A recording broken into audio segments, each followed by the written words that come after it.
Hello everyone, and this is my review for WWE Friday Night Smackdown on May 10th, 2013. And I'm going to basically say that this week's Smackdown was kind of a ho-hum show, at least in my own personal opinion. You didn't really see much new added to into any storylines outside of the fact that, you know, they finally announced Randy Orton and Big Show for the Extreme Rules pay-per-view being an Extreme Rules match and everything. Also adding the strap match stipulation to Mark Henry and Sheamus's match. There was a couple of really good. There was at least 3 really good matches on the show, at least in my own personal opinion. The Cody Rhodes Kofi Kingston match was actually really good. Nice way of finishing the match. A little bit, the spot was a little bit botched, but the disaster kick into Trouble in Paradise was a nice spot and a good attempt at what they were going for there. And just the match in general came off really good. Same with Dean Ambrose and Daniel Bryan. Again, both these guys are really good in the ring, and it just shows inside of this match in general. Also, the Chris Jericho Ryback match. Outside the fact that it was a fairly weak finish, at least in my own in my own personal opinion, the match itself was a relatively good match leading up into the actual finish of it, and that's where it just got a little bit weak. But otherwise, it followed through, well paced and everything on that.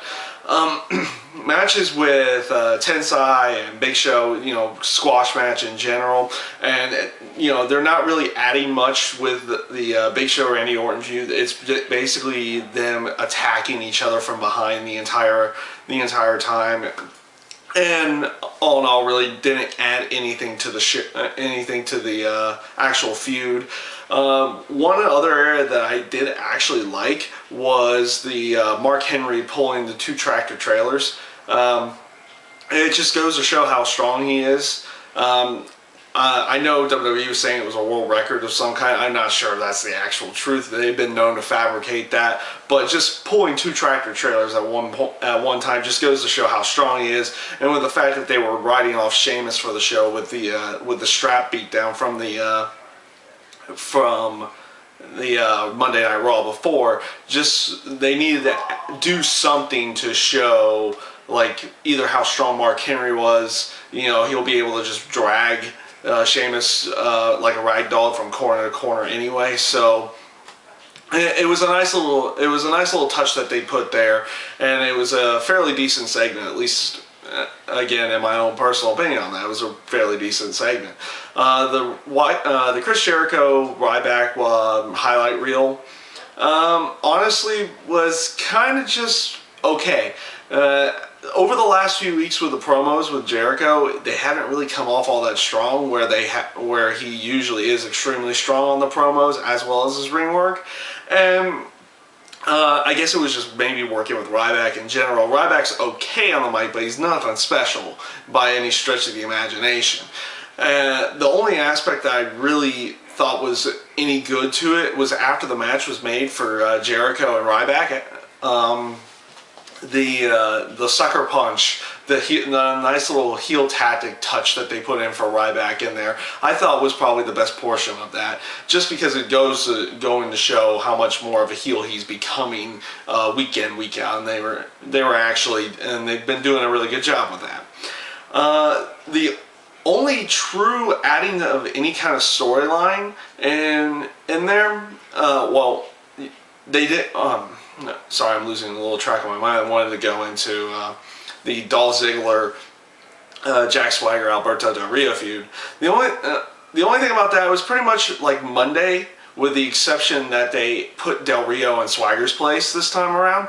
Obviously, the match with Jack Swagger and Big E Langston did not go through, and it just led to a giant melee, which eventually led into Alberto Del Rio, you know, taking advantage and knocking out both Swagger and Dolph Ziggler with the ladder. And it was also a nice little touch of him just throwing the ladder in there before the match even started. So it just kind of went into complete chaos in general. The other area, the last little area I wanted to get into, which was basically a little bit of an add-on to where the Shield feud is. I'm not thinking it's going to lead into another 6-man tag. It might lead into 2 matches. in there. But having Kofi Kingston interrupt the end of the Dean Ambrose and Daniel Bryan match, I think it was a nice touch because you had the match from Monday night where Kofi Kingston was involved, and of course then him losing with a 6-man tag match. It's a nice little added touch to add a third person in there to maybe even up the numbers or make it seem like the numbers are even if it leads into either a 6-man match where both titles are on the line, or 2 separate matches where one has the tag titles on the line and one has the United States title on the line. Would be a nice little, would be a really nice way of doing it. Obviously, I've been a fan of Kofi Kingston's in-ring work. He's nothing really that much special outside of his acrobatics, but his in-ring work I think is really good on that aspect, and it's a nice way of putting him in there with Dean Ambrose, and maybe this is a way of getting the Shield 2 different titles within one night in some way, shape, or form, which is the one thing that they haven't done with the Shield. They've kind of slowly built them up, and that's been the good thing about the Shield. They've slowly built them up. They haven't put them in title matches really quickly, and, you know, putting the tag titles on them and maybe the United States title on them at this point would probably be the next step in furthering their dominance within as a stable and general, and see where they would go after that as well.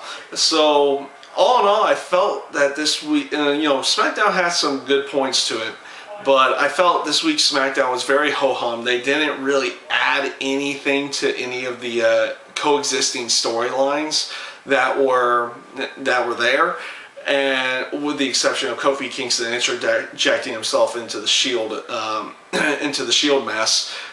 So it just really came off ho-hum to me. You had some good matches, but you didn't really have anything that great. So yeah, just a ho-hum SmackDown in my mind this week. So that's my review of Friday Night SmackDown. I thank you guys for watching, and I hope you enjoyed.